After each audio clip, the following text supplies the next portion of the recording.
जीवन की श्रेष्ठ स्थिति सत्संग है,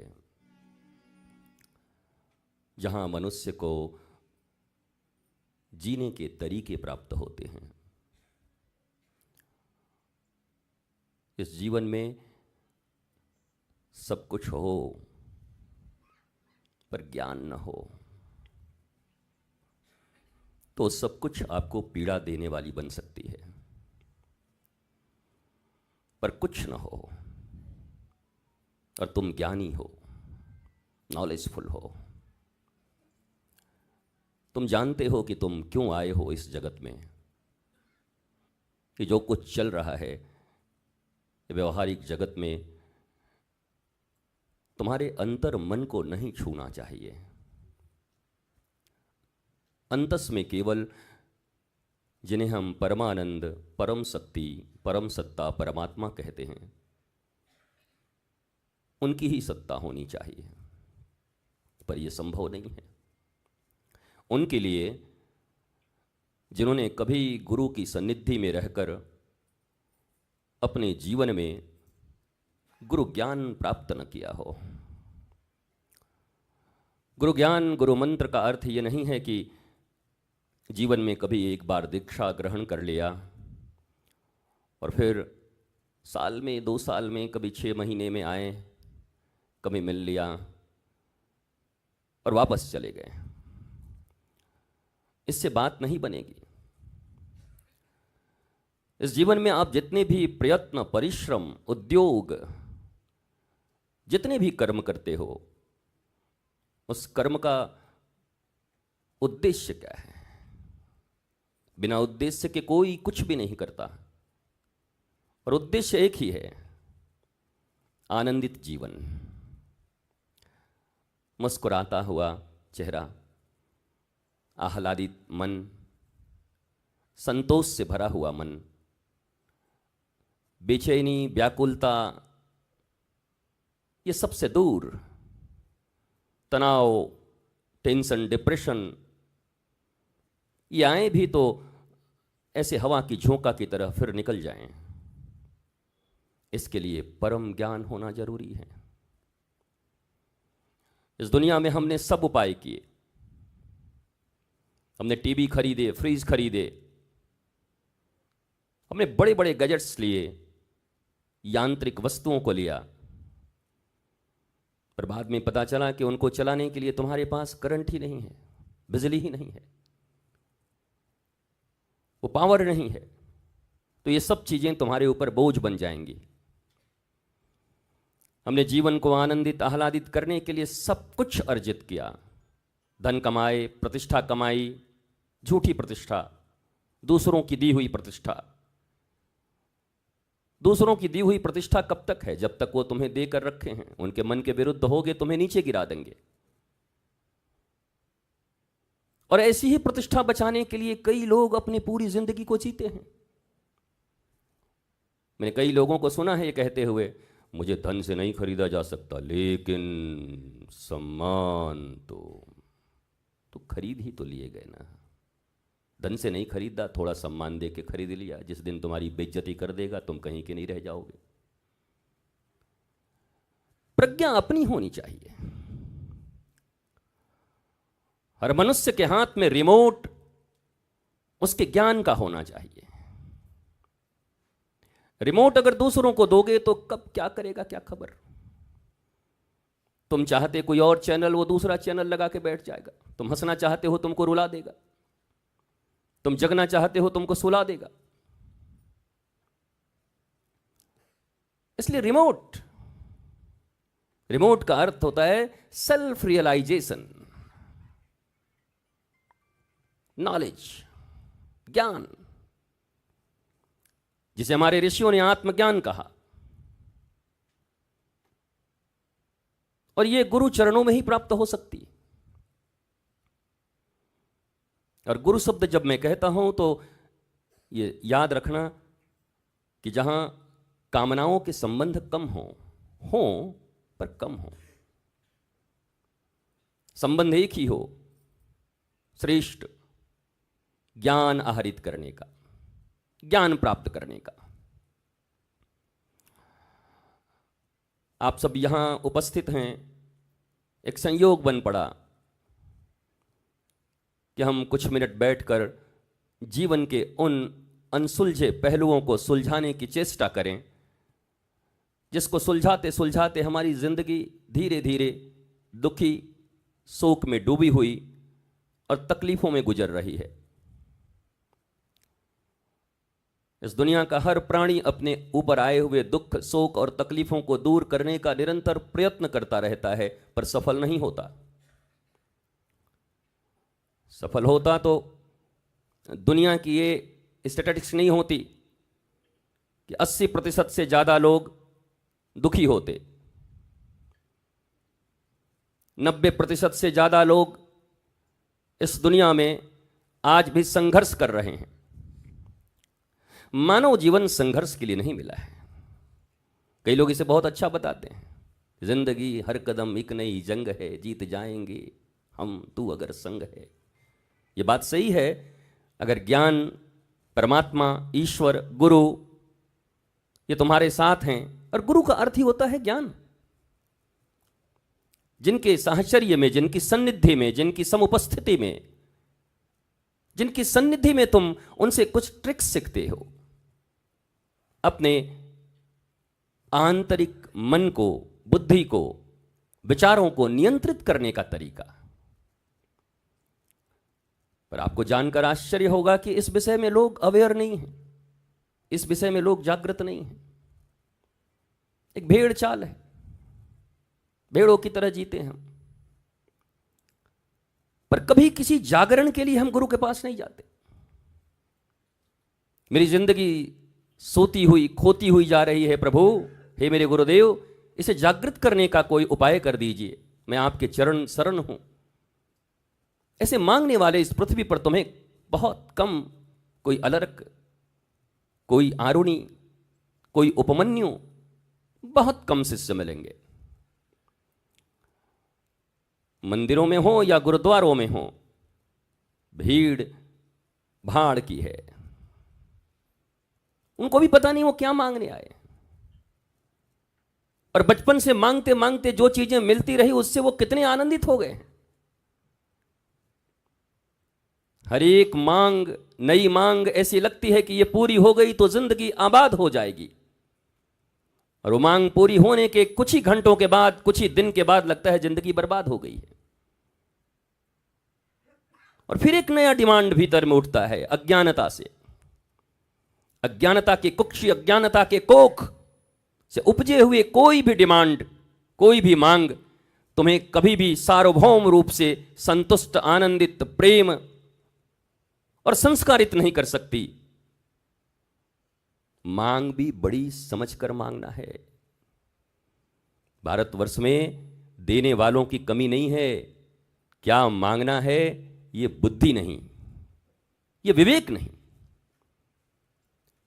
भारतवर्ष के लोग इतने तपस्वी होते हैं, एक साधारण से साधारण व्यक्ति भी इतनी तपस्याएं करता है। तपश्चर्या, तपस्या का अर्थ होता है तप सहन करना, गर्मी सहन करना, दुख उठा लेना, उसी को तपस्या कहते हैं। तुम बताओ, जमशेदपुर कभी जाओ, टाटा जमशेदपुर, वहां स्टील फैक्ट्री है, कितनी डिग्री सेल्सियस पे स्टील को गलाए जा रहे हैं, लोहे को गलाए जा रहे हैं। वहां खड़ा होकर काम करने वाला मजदूर क्या तपस्या नहीं कर रहा? क्या ऐसी तपस्या तुम कर पाओगे? गर्मी के दिनों में तुम्हें गैस के सामने खड़ा कर दिया जाए, अरे अरे हटाओ, एसी चलाओ, एसी चलाओ, तुम बना के ले आओ, मुझसे नहीं होगा, मैं तो पसीने में आ गया। तपस्या शब्द ही तप से बना है, तप, हीट, गर्मी। और इस गर्मी को, इस हीट को, इस ताप को जिसने सहन किया, पर एक बड़े उद्देश्य के लिए हम सह रहे हैं, पर छोटी छोटी चीजों के लिए। वो चीजें जो मिले भी तो बर्बादी की ज्यादा संभावना है, पर आबादी नहीं हो सकती तुम्हारी। पर हम उसी के लिए लगे हुए, निरंतर लगे हुए। मैं तुम्हें एक ही सलाह देना चाहूंगा, और वो सलाह यह है कि आप अपने इसी जीवन में घड़े की तरह आवाज है, ठीक कर लो। अपने इसी जीवन में एक श्रेष्ठ स्पिरिचुअल मास्टर, जिनको तुम गुरु कहते हो, आचार्य कहते हो, ऋषि कहते हो, साधु कहते हो, संत कहते हो, पीर फकीर औलिया, जो भी कहते हो, उनके पास अगर जाने का, मिलने का अवसर मिले तो उनसे वही मांगना। तुम्हारे हृदय में जो हो कह देना, कहने में कोई संकोच मत करना, क्योंकि फिर एक भाव रह जाएगी, ओहो मिले थे कह नहीं पाए, कह देना। पर मैं जो सदा कहता हूं वो भी कह देना कि मैंने अपनी बात तो कह दी आपसे, पर चलते चलते आपके चरणों में प्रणाम करते हुए, क्योंकि आप समर्थ हैं, आप दे सकते हैं, एक ही बात कहना है, जय विधिनाथ होई हित मोरा। हे मेरे प्रभु, हमने ये जो लंबी लिस्ट आपके सामने रखी, जैसे पारचून के दुकान में जाते हैं इतना बड़ा लिस्ट बना करके, ये धनिया, ये जीरा, ये हल्दी, ये फलाना, ये ढिमका, वैसे ही हम मंदिरों में और गुरु के पास भी जाते हैं और कुछ भूल जाते हैं तो फिर पत्नियां याद दिलाती हैं बगल से, सुनो सुनो ये मांग लो, भूल जाते हो तुमको कुछ याद ही नहीं रहता। अरे वो सरहज के लिए तो मांग लो, वो जो साले के, बेटे के, नाना के, पोती के, भाई के, ससुर के, अपने दामाद और उनके चचेरे भाई और उनके सरहज के, बड़े भैया के, ताऊ के, छोटे लड़के के, जो दूर के रिश्तेदार हैं, उनके लिए तो कुछ मांग लो। कितना करीब का रिश्ता है। इतना करीब रिश्ता आपको कभी मिलेगा नहीं। आवाज बहुत खराब है, बेस करो, ये घम कर रहा है घोड़े की तरह। वो मैया हंस रही है कि बाबा तो बहुत कड़ो है, कछु बोल रहा है। तो हम वो चीजें मांगे जिससे हमारी बात बन जाए, पर हम आजीवन उन्हीं चीजों को मांगते हैं, मिलता है लेकिन फिर वही, कोई तन दुखी, कोई मन दुखी, कोई धन बिन रहत उदास, थोड़े थोड़े सब दुखी पर सुखी। और मैं आज राम जी नहीं कहूंगा, मैं दावा से छाती ठोक के कहूंगा, सुखी एक सच्चे सदगुरु को दास। जिसने सच्चा सदगुरु पाया उसके जीवन में आनंद, प्रेम और शांति प्रसाद के रूप में मिलेगा ही। सहजो इस बात को मानती थी। सहजो बड़ी खतरनाक भक्त आपकी इसी दिल्ली की है। राजस्थान और दिल्ली का पूरा संबंध है सहजो और चरणदास का। चरणदास, चरणदास सदगुरु मिले, सहजो शिष्य सुजान, एक शब्द में मिट गई सबरी खेचातान। जाना है रहना नहीं, अजी मरना बिस्वा बीस। हरि सहजो तनिक सुहाग पे, तिन काहे गुथायो शीस रे। चरणदास सदगुरु मिले, सहजो शिष्य सुजान, और एक शब्द में मिट गई जिंदगी की सबरी खेचातान। सहजो के साथ बड़ा एक मस्ती हुआ। सहजो ने अपने गुरु को बुलाया एक बार, प्रभु कभी कुटिया आओ, कभी आओ, कभी आओ। गुरु ने कृपा की, पहुंचे। गोविंद ने भी कृपा की, बोला हमारे पास भी आज ही का टाइम है, हमारा अपॉइंटमेंट आगे फिक्स है, हम भी इसी टाइम में जाएंगे। और दोनों एक साथ पहुंच गए। ये बड़ी प्यारी घटना है और सांकेतिक घटना, ये सुनने के योग्य है और अपनाने की योग्य है। गुरु गोविंद दो खड़े काके लागू पाए, बलिहारी गुरु आपनी, जिन गोविंद दियो लखाए, बताए नहीं लखाए। जिन्होंने लखा दिया, ये लखबीर सिंह लखा नहीं, ये लखा है, ये अलग लखा, जिससे लख गए। तो दोनों एक ही साथ पहुंच गए। अब सहजों के पास एक ही आसन, एक ही सोफा लगा के अरुण बड़ी मुश्किल से रखा, और वो भी इतना बड़ा टटमजार पीछे ऐसे, और गुरुजी बैठे तो ऐसे लगे कि बैठे हुए हैं वो जो बरमाला का वो सीट नहीं होता लंबा वाला, टेंट हाउस वाला। हम तो समझते हैं कि बहुत बड़ा दूल्हा और दुल्हन जो बर और कन्या वो जो 6-7 घंटा बैठते हैं वो तपस्या मानता हूं मैं उसको। ऐसे खड़ा रहता है, ऐसे बैठना है आपको, थोड़ा भी ऐसे नहीं हो सकते। तो बाद में हमने पता किया, अभी आंख बंद करके हमको पता चला कि अरुण को किसी ने कहा कि आरामदायक कुर्सी दे दोगे तो बाबा 12 बजे तक बोलेगा। ऐसी कुर्सी दो कि 5-10 मिनट में उठ जाए महाराज, छुट्टी मिल जाए हमें तो। सोई जानो ऐसो कुर्सी लगाए दियो महाराज, सीधो पूरो कुर्सी लगाए दियो, हम उठ के चले जाए। तो सहजों के द्वार पर जब दोनों आते हैं तो एक ही समय में एक तरफ से गुरु एक तरफ से गोविंद ठमकते हुए, तो सहजों ने एक ही आसन लगाए। तो गोविंद ने कहा आया हूं सहजो, व्यवस्था है? बोला है तो, बस एक ही है। और गुरु जी आ गए हैं। प्यारी बात है, बड़ी प्यारी घटना है, सुन लो। ये सनातन संस्कृति है जिसमें सारी बातें सुनने योग्य हैं, अपनाने योग्य हैं। तो भगवान ने कहा तो एक है तो मैं कहां बैठूंगा, मेरे लिए कुछ अलग कर। बोला महाराज जी अभी तो व्यवस्था नहीं होगी, आप जिद कर रहे हो तो एक व्यवस्था हो सकती है। क्या? बोला मैं तो कुछ खिलाने पिलाने में रहूंगी, पंखा करने वाला कोई नहीं है। तेरी बुद्धि ठीक है? मैं गोविंद हूं। बोला हाँ मैं जानती हूं गोविंद हूं। तो हम जब गुरुदेव की सेवा करें, गर्मी बहुत है महाराज थोड़ा पंखा झल दियो।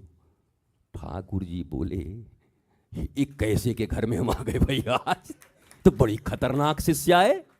सहजो और दयाबाई, भारतीय सनातन संस्कृति की ये दो बहनें जो गुरु शिष्य परंपरा का अद्भुत विलक्षण ऐसा प्रतिभा, जिसके विषय में अगर आप पढ़ लो जान लो तो आप आनंदित आह्लादित और ज्ञानी हुए बिना रह नहीं सकते। अब मजे की बात देखो, ठाकुर जी ने स्वीकार कर लिया, चल अब जब तेरी जावे के बाद तो बैठने देगी, जब वो चले जाएंगे तो बोला हाँ तब बैठ लियो, फिर कोई बात नहीं, फिर आपकी सेवा हो जाएगी। महाराज गुरुदेव आते हैं, चरणदास बैठते हैं। सो गोविंद को देखे गुरुदेव भगवान गोविंद सामने खड़े, सहजो खड़ी हुई, तब तक क्या देखती है कि गुरु और गोविंद दोनों मिले और दोनों मिलकर के एक ही स्वरूप में खड़े हो गए, और वो स्वरूप गुरुदेव भगवान का ही था। गोविंद भीतर समा गए, ऐसा नहीं कि गुरु समा गए। बड़ी प्यारी बात है, गोविंद समा गए, गुरु खड़े हो गए। हमारे यहां ब्रज में बड़ी प्यारी बात है कि बेहरत आवत जब जुगल लाल, तब मन की व्यथा कथा सब कहिए।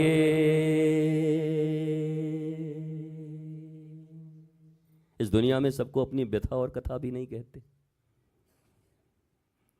रही मन निज मन की व्यथा, मन ही राखो गोए, कि सुनीठ लई हैं लोग सब और बांटिन लई हैं कोए। तो महाराज जी अगर किसी को कहूंगी नहीं तो मर जाऊंगी घुट घुट के। तब ब्रज कहता है कि बेहरत आवत जब जुगल लाल, जब जुगल लाल कुंजों में विचरण करते हुए आए तो अपने मन की व्यथा और कथा केवल उनसे कहना। अच्छा तू भी आई है। बेहरत आवत जब जुगल लाल, तो मन की व्यथा कथा सब कहे। चल मन चल श्री वृंदावन चल रहिए,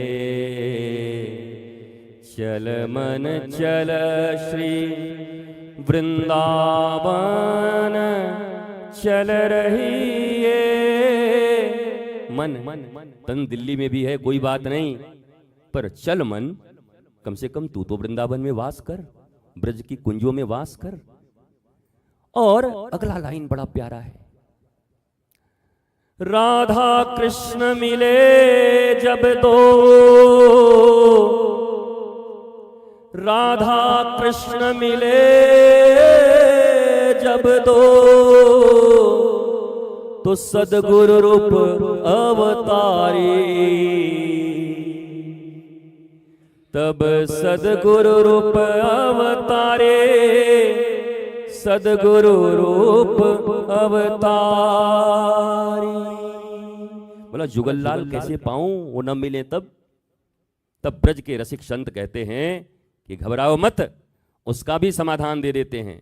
राधा कृष्ण मिले जब दो, तो गुरु रूप अवतारी।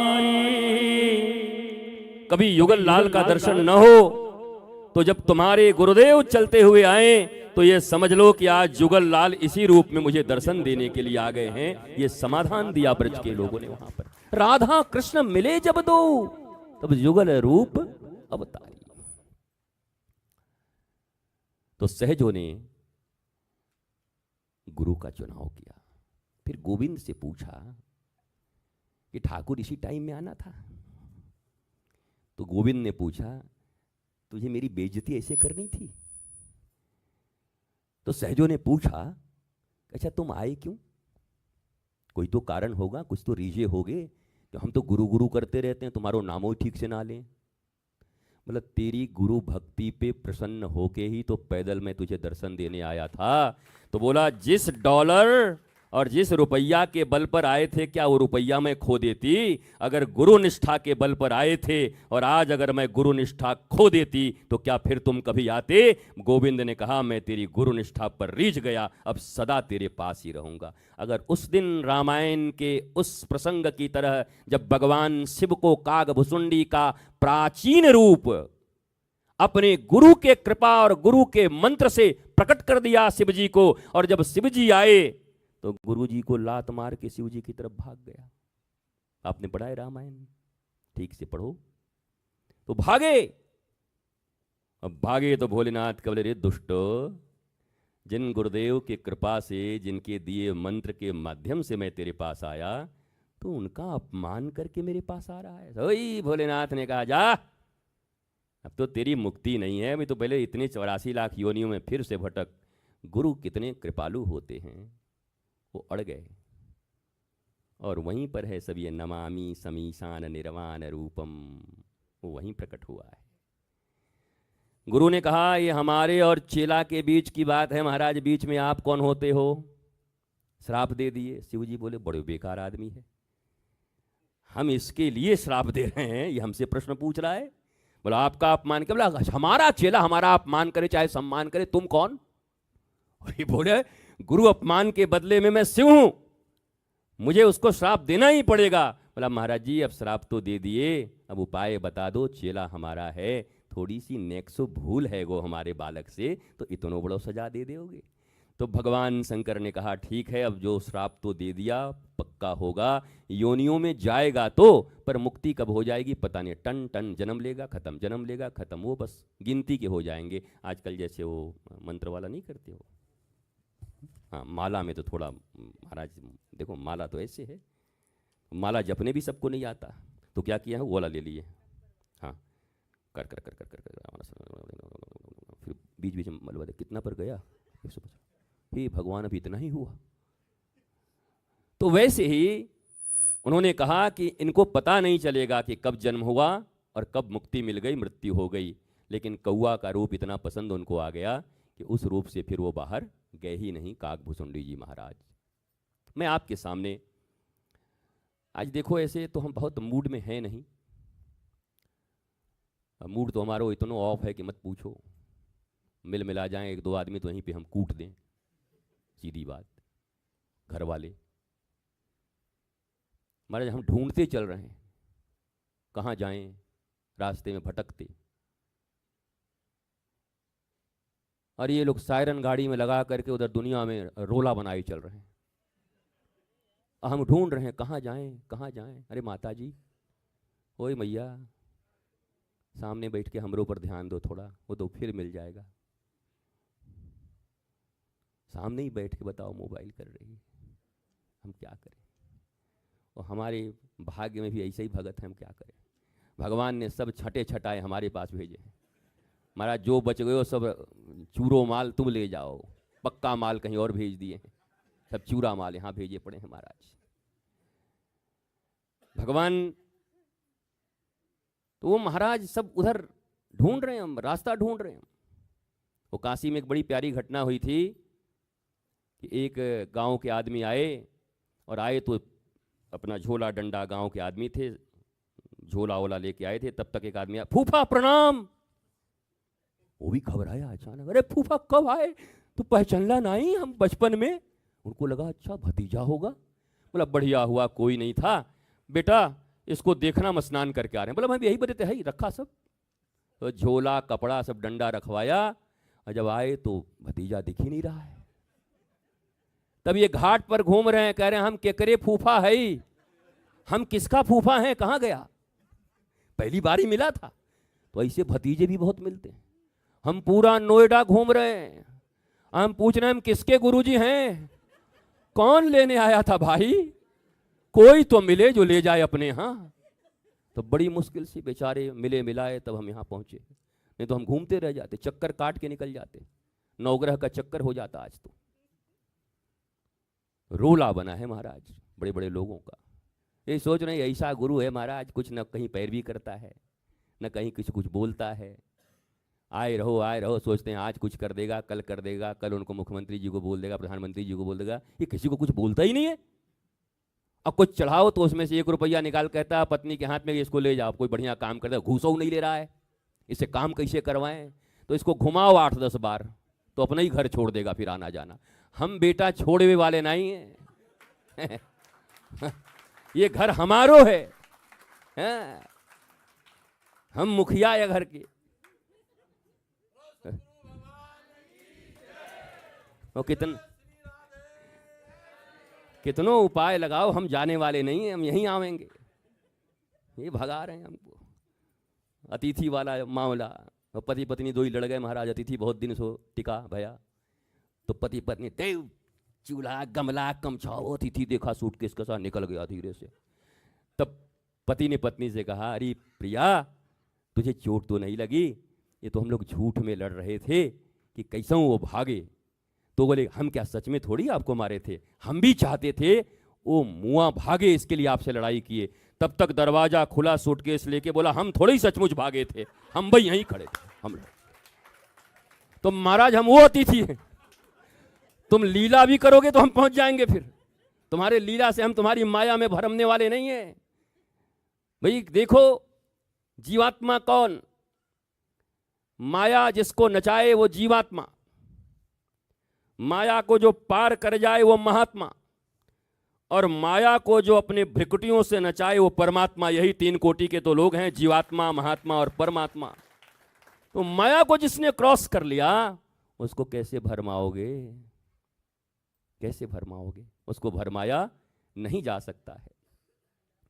आप सब मस्त रहिए, लड़ो मत मैया, बाद में लड़ लेंगे आपस में। महाराज जज साहब हैं कि नहीं, कोर्ट में हम पेश करते हैं, आप देखिए जरा। ये 2 लोग जहाँ रहते हैं लड़ते ही रहते हैं महाराज, वो आगे ही बैठ गए हैं आज, और आपकी अदालत में, इनकी अदालत में हम आ गए हैं। मुजरिम बड़े खतरनाक हैं, ध्यान रखियो फिर। तो आज तो ऐसी मस्ती होगी और कुछ हो और नहीं है महाराज। जो गंभीर थोड़ी बहुत बात थी, 1-2 बात तो मैंने पहले आपको बता दिया। अब बाकी सुननो सुनाने होए तो फिर उसके लिए तो जगह है। चल मन चल श्री वृंदावन चल रहे,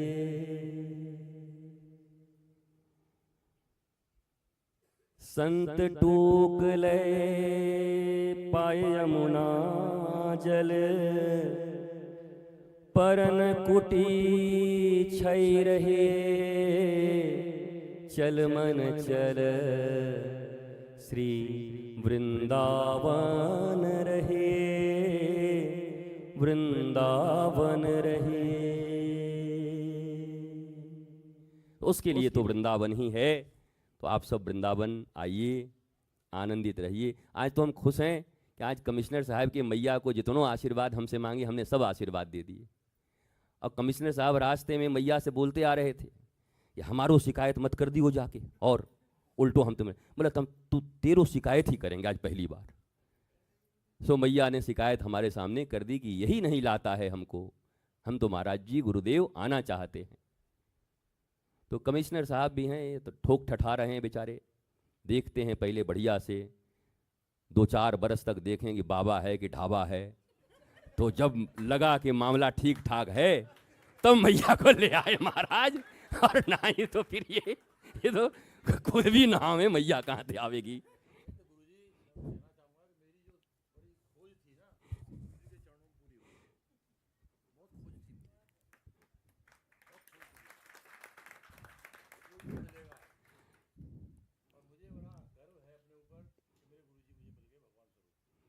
कभी न कहीं तो मुलाकात होगी, कभी कभी 2-4 बात होगी, कभी नजर फिर जाएगी। तो ये गुरुजी ठीक नहीं है, पहचान के भी नहीं पहचानते हैं फिर मामला खराब हो जाएगा। उमा कहूँ मैं अनुभव अपना, सतहरि भजन जगत सब सपना। क्या उमाकांत लखनऊ से आ रहा है। तो आप सब मस्त रहिए, प्रसन्न रहिए, आनंदित रहिए। सत्संग करने तो हम फिर किसी दिन आएंगे, इत्मीनान से, अच्छे से। आज तो सत्संग जिसने करवाया वो तो लाने को भी तैयार नहीं था, तो हम तो जबरदस्ती आए हैं। तो जबरदस्ती में कितना बोले बताओ? जबरदस्ती में आके इतना सत्संग कर दिए, कम बात है? बताओ अवनीश, हम जबरी खोज के आए तो इससे बढ़िया सत्संग और क्या हो सकता है? अब जब सत्संग कराने वाले भावपूर्वक रहेंगे, ले आएंगे, तब हमारे हृदय से कुछ बढ़िया बात निकलेगी। आज तो पता नहीं और कोई निकल जाए कुछ। तो आप सब स्वस्थ रहें।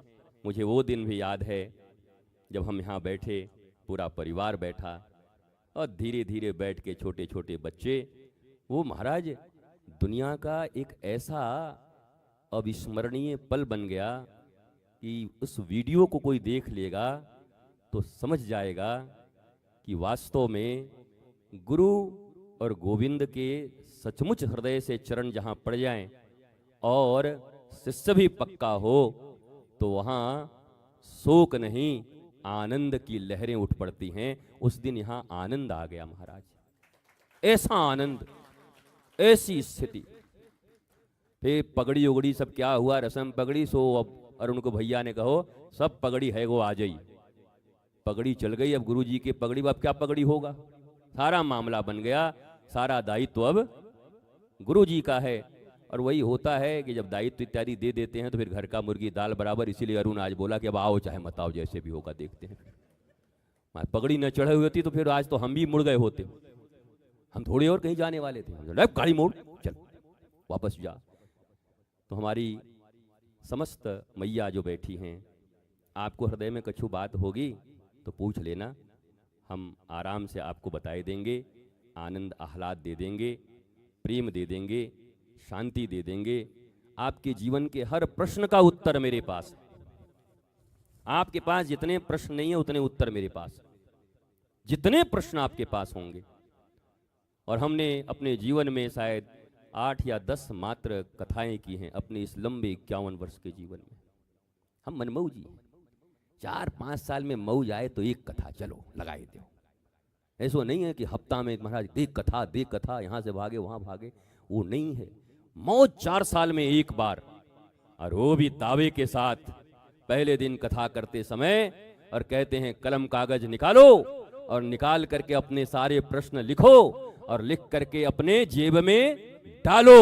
और 7वें दिन जब मैं जाने लगूं और एक का भी उत्तर न मिला रहे तो कह देना तुम्हारी कथा असफल हो गई और आज के 10 कथाओं में कोई अभी तक मिला नहीं।